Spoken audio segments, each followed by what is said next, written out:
With the pandemic making us all tired of staring at the same four walls all day, people have been looking for getaways now more than ever. As more and more people get vaccinated and things are opening up, many of us are chomping at the bit to get out to conventions, parties, and clubs. However, not everyone is comfortable with crowds just yet, and not everyone is fully vaccinated. Those with health reasons and anxiety shouldn't have to miss out on fun, nerdy experiences, and could also certainly use a vacation. That's how I discovered the Roxbury Motel in New York's Catskills. The Roxbury Motel features incredible themed rooms inspired by all kinds of media. Rooms range from one-bedroom suites and even magical, often two-storied cottages. If you want a Catskills vacation that takes all the COVID precautions and even has a nerdy twist, I'd advise making a reservation ASAP. I sat down with one of the owners of the Roxbury to discuss this little-known destination masterpiece.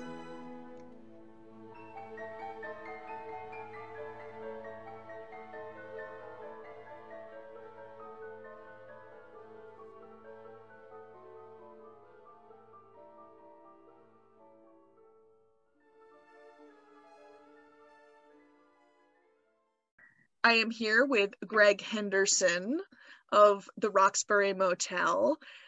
He is in the beautiful Cinderella Cottage right now in front of the pumpkin carriage bathroom, which just looks amazing, and I'm already trying to figure out how I can stay there again. So first up, I wanted to ask, what inspired the Roxbury Motel and its many themed rooms? Well, we get asked that question a lot, and unfortunately, it's not a succinct, easy answer because it's kind of like life led us there. We didn't start out to be hoteliers. We started out in the theater, and my husband and I met on stage. Literally, we were cast in the same play in 1988. I was fresh out of the American Academy of Dramatic Arts in New York City, where I went to school. And Joseph, my husband, had already been in the city since the early 80s. He's about 6 years older than I am. I tease him that he's, so much older, but it's only 6 years.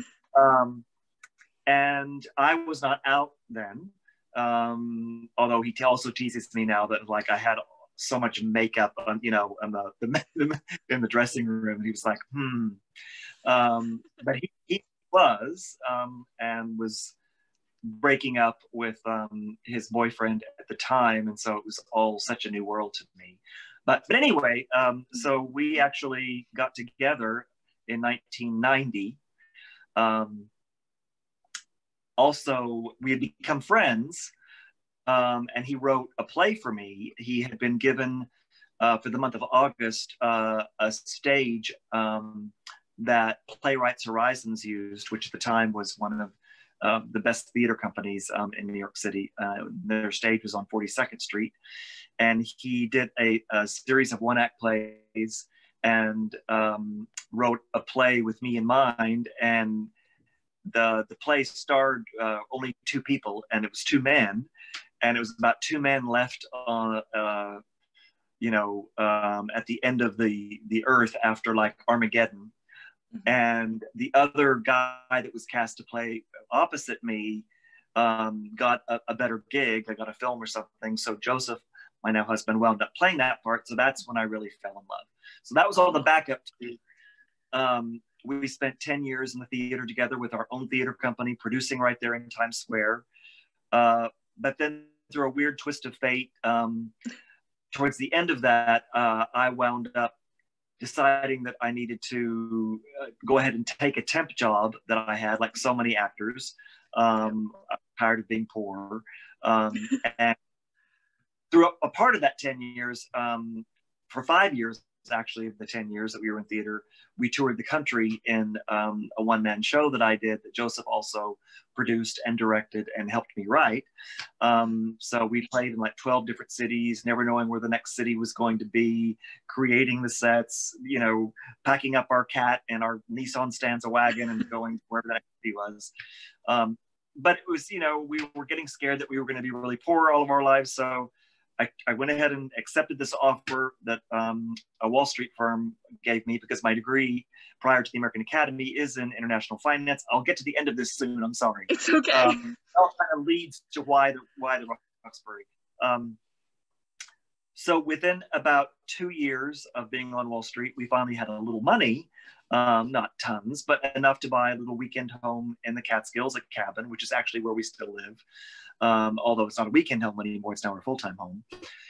But then by the early 2000s, I was miserable. I was like, this is not what I set out to be with my life. I wasn't being creative anymore, and not being creative with Joseph. So we were like, you know, what else could we do? We were like, well, we have the cabin in the Catskills. And then 9/11 happened.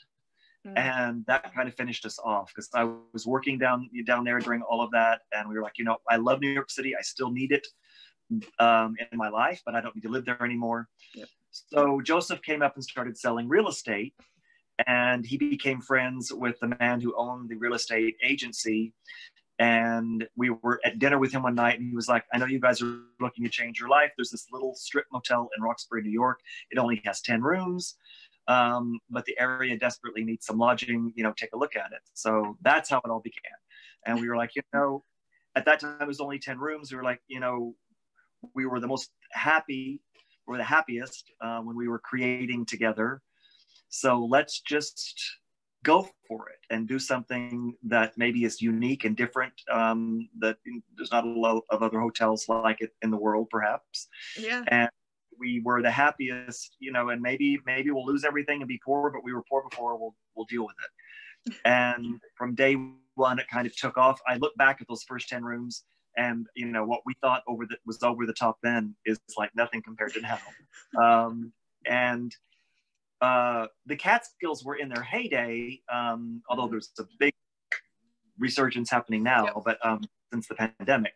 But they were in their heyday really from the 1800s all the way through like the 60s and 70s. The 70s kind of began the decline.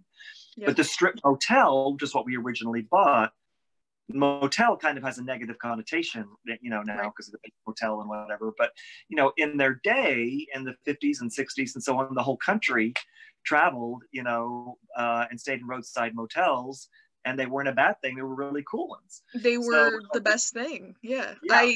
All the towns next to me are old motel towns that had their heyday, and unfortunately no longer, but it used to be the thing.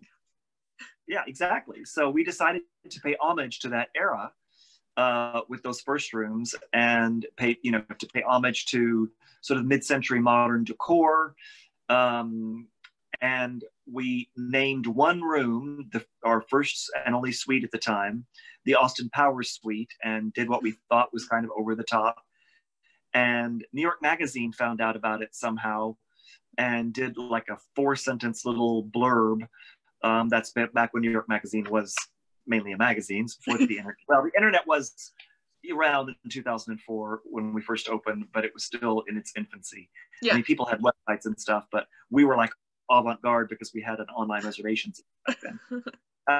And that suite just took off, and people, even though it was more expensive, people wanted that one.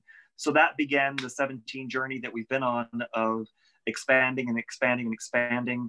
You know, we went through 4 new construction buildings at the original motel, and then now the most recent, we opened the Roxbury at Stratton Falls, which took 6 years to build, and opened February before the March of 2020 pandemic. So that's why theme rooms, and that's why a motel, and I'm sorry it took so long.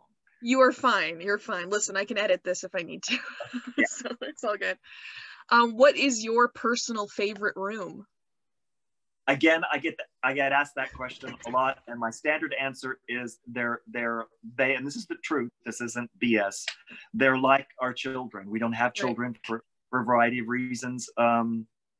and they're all our creations, much like your children are your creations. So we love them in different ways. And sometimes some of them are misbehaving and you get frustrated with them and it's like one thing after another, and then they get better, and then you're like, oh my God, I forgot about those other ones. And then you're like, oh my God, I still love you too. And you need some help, you need some work. So it's like having lots of kids, and I love them in different ways. I mean, even the original. I was somewhat expecting that response, because just me going on the website, I can't ever decide what my favorite room is. I'm always blown away. Thank you. So as you mentioned, with the 6 years construction, how has COVID impacted your business? As it's certainly impacted everyone's lives in not fun ways. Oh, yeah. I mean, this time last year, I thought I'd be filing bankruptcy. It was one of the most difficult times, the top 3 most difficult times in my life, if not the most difficult. It was just, it was surreal that we had just, for us, because we're not Disney, even though we're compared to it a lot. We're not a huge corporation. So we had literally moved mountains to make the Roxbury at Stratton Falls happen over a 6-year construction period. And, there were just so many obstacles, regulatory, financial, dealing with contractors, trying to explain to them how to create a pumpkin, different things, although Joseph did that. But, it was just a nightmare that, has affected our health and so many things. We worked, 14-hour days for years just getting it built. And then we get it built and the whole world changes and everything shuts down. And we've got this colossal loan payment, debt service payment, because the construction loan turns into, the overall loan, which for us is an absurd amount of money per month. And we're like, where's it going to come from? So it was tough, but we, what else were we going to do? We didn't give up, but and I mentioned this in an interview that I did with CBS, CBS Morning, which you can see on our website. And that interview and what I'm about to say is basically what saved us. I got the idea to do a gift certificate promotion to our repeat guests, because we have, a mailing list, and a decent amount of social media followers. And I was like, what if we offer 150% gift certificate, which means, for every $1, it's $1.50. So you buy $100, it's $150, it's $1,000, it's $1,500, to just try to get some cash until we can hopefully reopen. But, I guess by this time last year, towards the end of May, we knew a little more that there would be a time where we could probably reopen. But earlier in May, and certainly all through April, it was like, what's going to happen? So, right. And it was April when we did this gift certificate campaign. And it was like, a Hallmark movie or whatever, it was like it just poured in from our repeat guests, and they saved us. They wonderful. Totally saved. And so it was this cash in, and that gave us enough money to keep a few employees, before there was a PPP loan or any, and it also gave us enough money to invest in what, thankfully, I had the savvy to invest in, because soon all these supplies ran out, and invest in all the cleaning supplies and the special spray guns and all the things that we need that really helped us once we did reopen to help people feel like that they were safe and secure. I mean, since then, they've discovered that, it's very difficult to get COVID from a surface. Mm-hmm. And I don't think there's even been a documented case of anybody getting it from a hotel room. But back then, we didn't know that. So exactly. With that cash infusion that we got from our guests, I was able to invest in these electrostatic guns that people saw us spraying everywhere that we still use, as well as just the stuff that was so hard to get that we paid more for, like paper towels and toilet paper and Clorox and whatever. So, and then we had to totally revamp how we did everything. Our breakfast, no more buffet, and yet, coming to the office to get it, which you experienced, and no, social distancing, and not congregating congregating anywhere, not going into the rooms while someone was there to refresh the room, Exactly. which then we're going to bring back. So there was a lot, but we have survived. And actually, I think because of our close proximity to New York City, we have become, an escape for many people. And now the demand has vastly exceeded my wildest expectations. So it's a little bit of a fairy tale. Yeah, no, it's and that's very fitting with the Cinderella room. Right. It's a wonderful place to stay, I will say.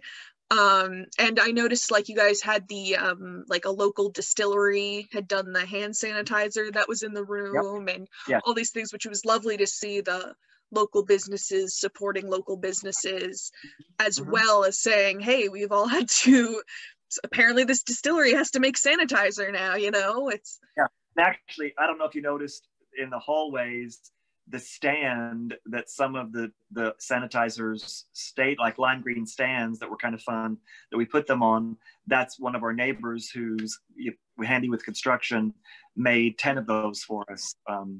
And because he was out of work. So there were all sorts of local businesses that we used. Yeah, no, it's wonderful. I'm sure your community is happy to have you. Well, we're very community oriented, and we need them too. We all need each other, right? Exactly.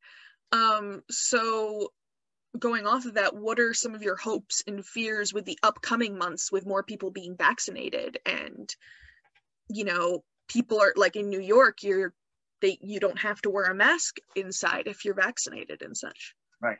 Actually, I was just there, and I was surprised how in the city, how many people are still wearing masks, which I think is probably a good thing. I'm a worrywart, big time, an obsessive, anxiety-ridden worrywart. So I'm, of course, I'm worried when everybody starts flying to Paris and the Caribbean or wherever they used to go. Will the demand be as much? So that's a worry. I'm worried about how I'm going to go back to, how everything was prior to COVID. I just mentioned like room refreshes, and, we're having a lot of difficulty getting staff, which I think is not unique. I think the whole country's having that issue. So, these rooms, you can't see much but a pumpkin behind me, but all of our new rooms are extremely complicated to clean.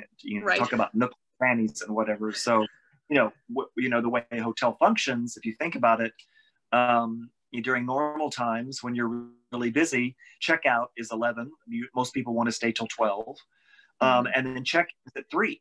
So you have if people don't check out until 11 or 12, you've got that window of opportunity from 11 or 12 to 3 o'clock to get all these rooms clean. Every nook and cranny. And every nook and cranny. So it's a lot of people, given the way our rooms are. So that on top of course, just normal changeover and cleaning and other things, and all of our protocols. Now it's kind of mind-boggling to go back to all that. So, I'm an old man now, so there's only so much. Yes, I'm worried about it, but we're just taking it a step at a time. And there are a lot of people that are still worried, and rightfully so.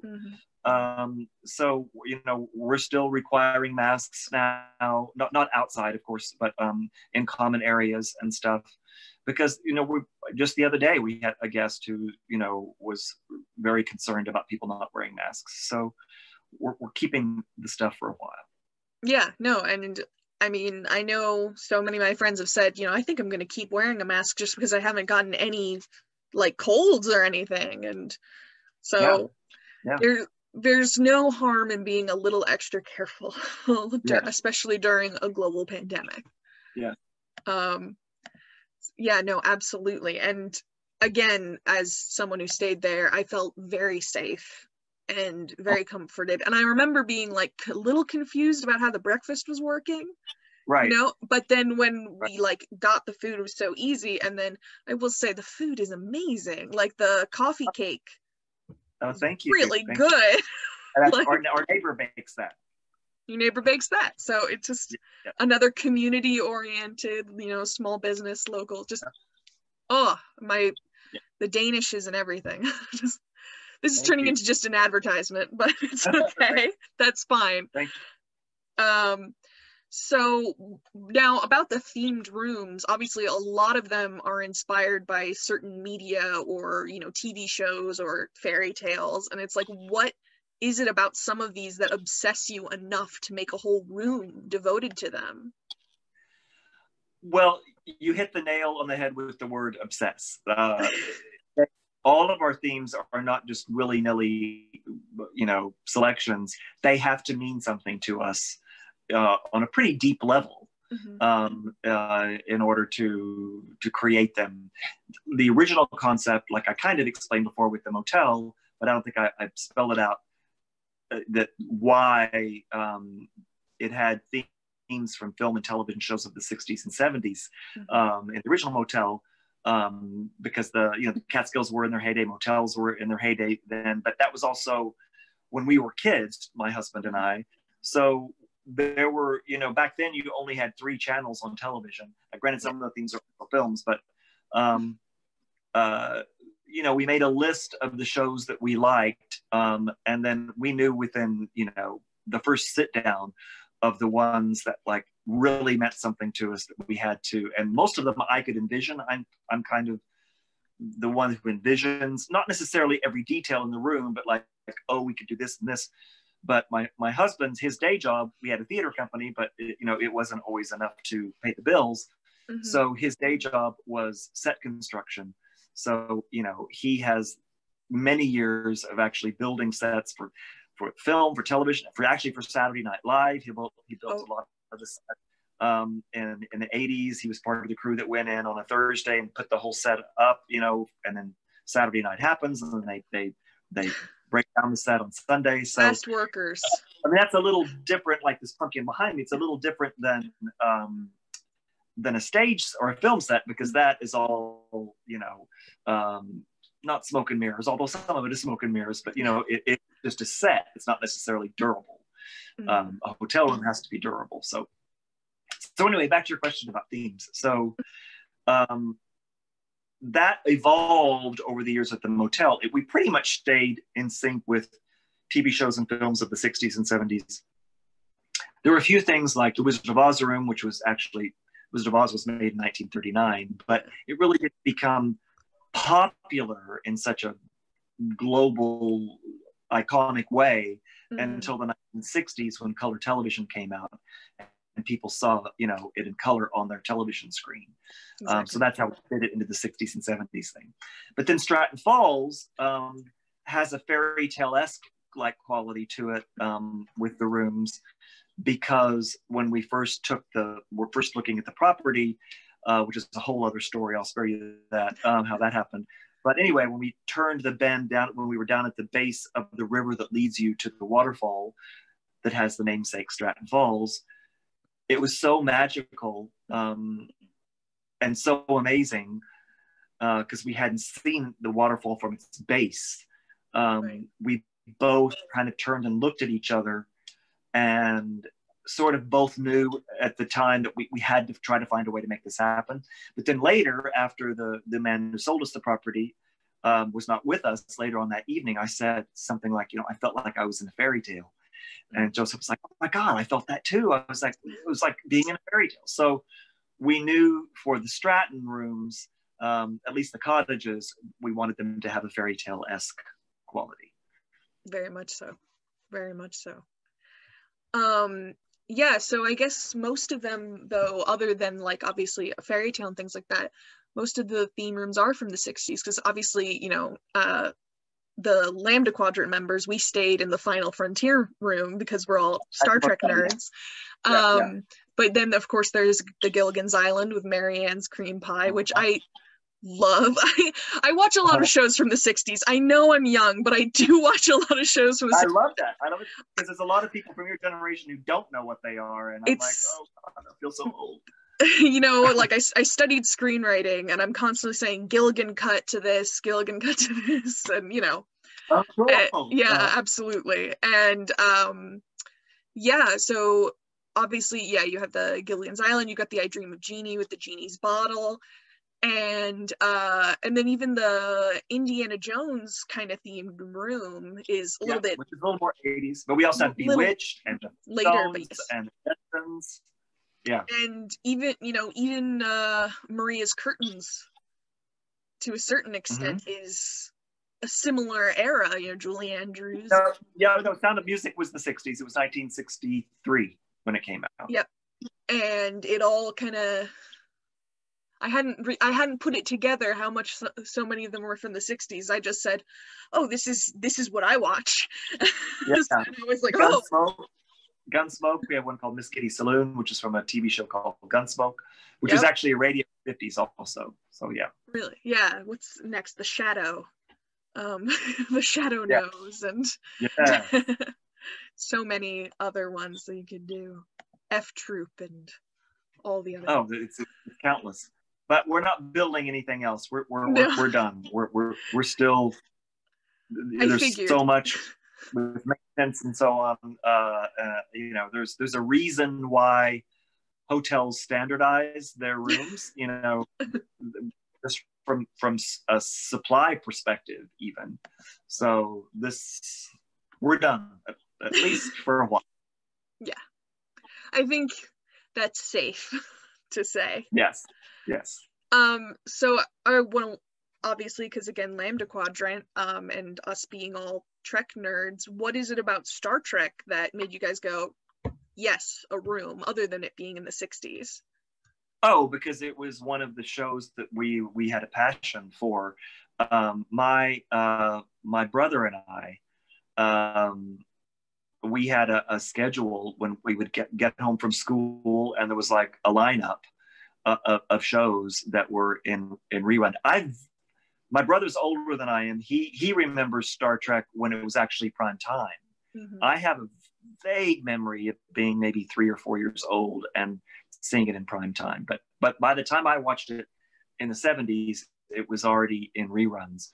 But we watched it religiously every single day after school. There was a time when still, I've seen every single episode, I don't know how many times. So my favorite is, like so many people, and I think when you were young, especially, my favorite is The Trouble with Tribbles. It's such a good one. Yes. It's such a good one. Yeah. So we wanted to create a Star Trek room, and Joseph loves Star Trek too. So yeah. No, and I swear, when you're in that room, you're like actually in the show. I mean, to the point where it's not as detailed as we like with each new expansion, we've become more and more detailed. I go into that room now, and in all the rooms, actually, even the most recent ones, and I see, I want to do so much more. That one is purposefully more stark, to give the illusion of metal walls and stuff. And did you notice the kind of studs, the rivets, the rivets? I'm sorry, yes, the rivets. No, it's all good. The story with those, they're actually wood and painted, but they were put on all the walls in August in this extremely humid day. And we came back the next morning. It took quite a few days because they're all like spaced evenly, perfectly evenly apart. And, half of them had fallen off, so they had to be glued back. But then for the next 2 months, when we first started accepting guests, they kept falling off the walls with guests in them. Oh, no. So they all had to be taken off, and then some of the paint peeled off. So everything had to be resanded. The whole thing had to be repainted and then applied because we had used the wrong kind of glue. So we have lots of those stories. But hey, none of them came off while I was there. They looked amazing the whole time. No, we haven't had that in many.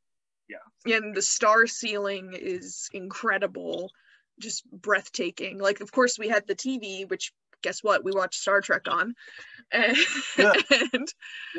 but also you just wanted to watch the stars the whole time. It was absolutely lovely. But it's so much like you're actually on Star Trek, in my opinion.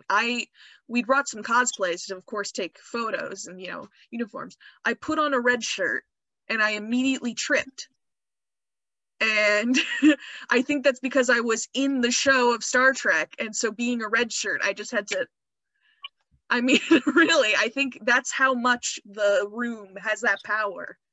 Well, thank you. That's what we want. And, that's, people ask us why we do this, and don't you get tired because it's 7 days a week? And that, what you just said, is why we do it. Give people that fantasy, giving them that escape, especially, this past year during COVID.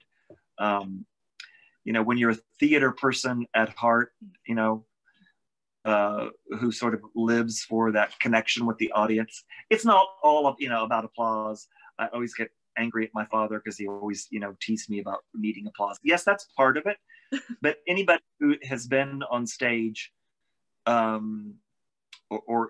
film or as an actor would say it's not just the applause, it's also that connection that you have with the audience. And when you all kind of become one for a moment, it's a kind of magic that I don't even know how to explain. I don't even know how to convey what an incredible feeling it is, because you're like in this imaginary world that you're creating as the actor, and you're drawing the audience in there with you, and you're all there together. So creating these rooms, it's not as immediate as on stage, because I'm obviously not going to be in the room with you when you're in Frontier, right? But I get some of it vicariously through guests coming to tell me, or like, actually, my office is actually kind of hidden, not far from where you stayed in the Final Frontier. And I can hear the screams and things from people as they're opening the door for the first time or whatever. Yeah. So that is very, very akin to the kind of rush that you get when you're on stage. Well, so, I think you definitely have achieved that. I mean, at least for Star Trek fans, because, for me, the only Star Trek that has been on the air that I've been able to watch has been the new stuff. Another person staying there, for them it was Next Generation, and then my father actually came because he said there's no way that you're staying in a Star Trek room without me going, because he was watching on prime time. And all of us loved it, no matter which era of Trek we were from, we were like, oh, this is amazing. So right. Well, thank you, Anna. Thank you. Yeah, it's truly wonderful. Kind of switching gears away from the fantasy escapism element, but what does it mean to you and Joe being a queer-owned business? I mean, it's 2021. Obviously, things have gotten better than just within my lifetime, but things aren't fully where they should be. What's it like? Is that the question? It's however you want to interpret the question.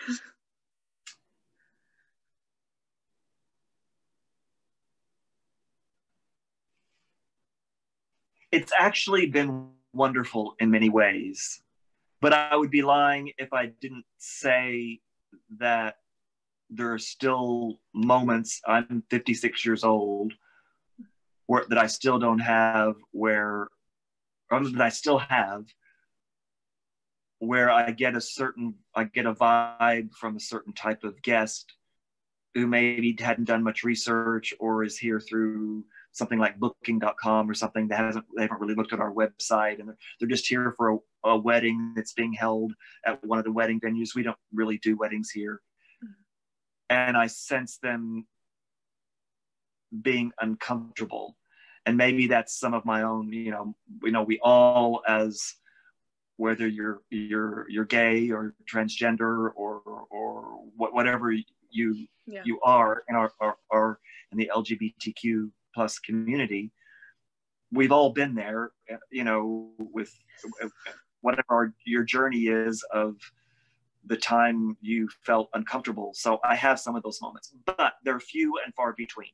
And what has been wonderful is not only creating a place where so much of the community, the LGBTQ plus community, can feel safe, but also, you know, we're in a small rural area that is surprisingly similar to where I grew up in Oklahoma. Yep. You know, my mother teases me. It's like, of all my kids, she was like, you went to New York City. It's like, you know, she was blown away when I moved back to a rural area. So, Exactly. you know, we've had people come to us and say things like, you know, my uncle never accepted me, and then you guys, you know, came into town and did this, and 10 years later, my father died, and at the funeral, my uncle was there, and he talked to me for the first time and apologized and said, you know, I got to know those guys at the motel and realized that maybe I had judged you too harshly. You're just a person. And, you know, I mean, nothing's better than that. You're going to make me so, cry. You know, in our own little way, we've made our little impact. I purposefully chose the room that I'm in now as the backdrop, partially because it's the only one of the only ones available. but I could have been in my office or something. But I wanted to stand here in front of the pumpkin because Cinderella in particular, you know, you were asking questions earlier about how we chose the themes when we knew we wanted to do a fairy tale-esque with all of our buildings. I knew from the beginning that one of them had to be Cinderella, because for me, as a young kid, like, I don't know where this is going to air, but, you know, I'm sure that a lot of people will identify I'm not unique in the fact that I, as a young gay boy, was drawn to so many things that are quintessentially what the world has deemed feminine or girlish. And I loved Cinderella so much. I had this one book that were they weren't illustrations. They were like this thing that where you move the book a certain way, and the characters, Cinderella or the characters, would slightly move, but it made it look 3D. And I still have that book in my office. It's all fallen apart, and it's like I've got it bound together, rubber bands and stuff, because I looked at it so much as a kid. But I wanted to be in that world so much, you know, and I studied Cinderella's ball gown over and over and over again, and the pumpkin, just the whole story. Does it mean I wanted to be Cinderella? I don't know. Maybe, of course, at times, but not always. But I was just so drawn to it. So, but I was ashamed of it, you know, for so long. So, in a way, particularly a lot of our more recent rooms, and even my own evolution as a person, there was a time I would have been afraid to wear, you know, sheer lime green outfits and a lot of the stuff I do now. So in a way, this was like my way of having a husband who supports me, because he's more kind of sort of quintessentially masculine. Although put a few drinks in him and get him on the dance floor and that changes. But anyway, anyway, my way of saying, you know, I don't care anymore.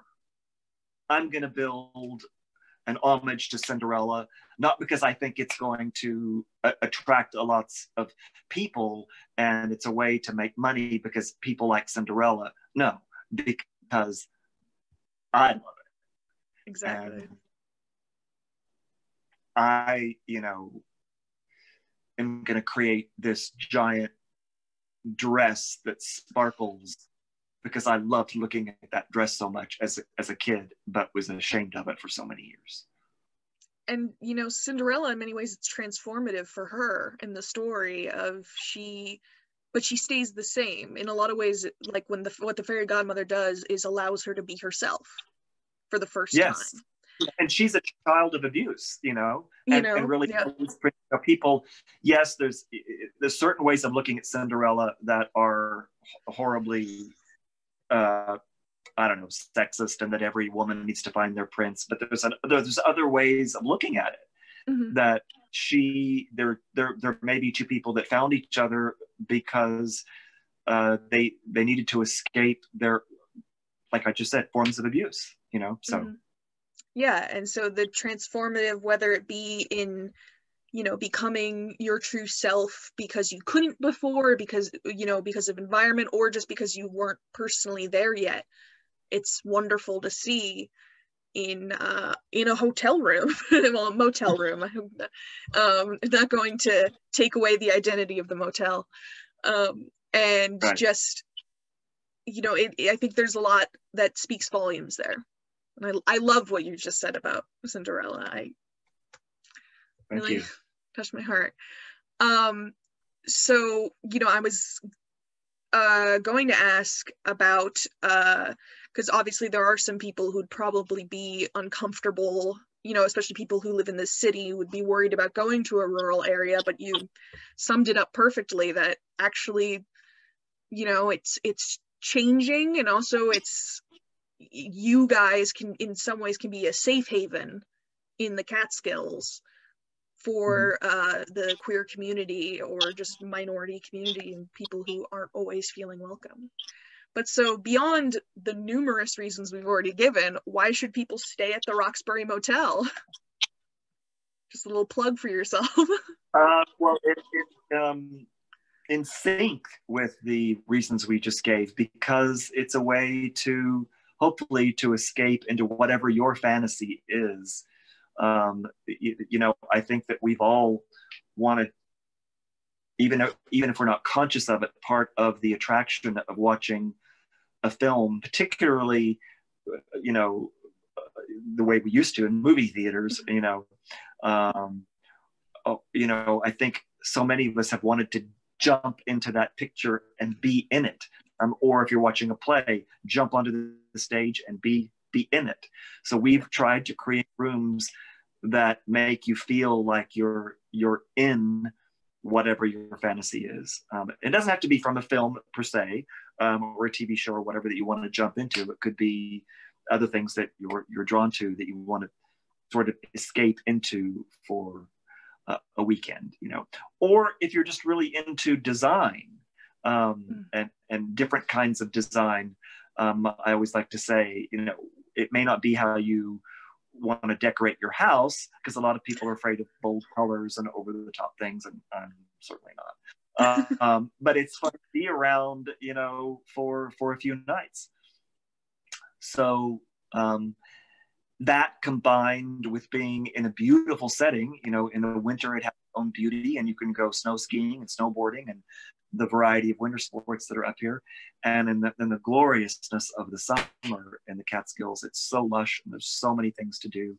And now that we have the Stratton Falls property, you take our trail system, which took 3 years to build, and go hang out at the base of a waterfall if you want all day.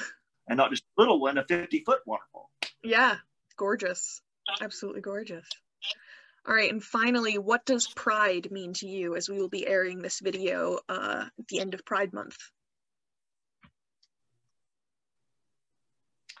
It's funny, you know, I'm a little embarrassed that Joe and I have never marched in a parade. It seems like there's always been a reason that we haven't been able to. And quite frankly, probably in my first years of coming out, in the late 80s and throughout the 90s, I was kind of afraid to. In fact, I had I can't say by name, but a close relative, very close relative, say to me, you know, I can accept this, but I just don't ever want to turn on the TV and see you in a parade.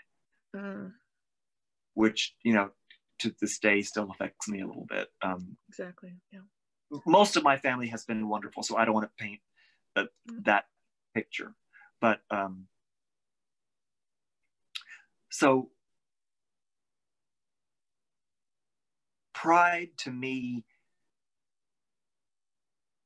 is an evolving process.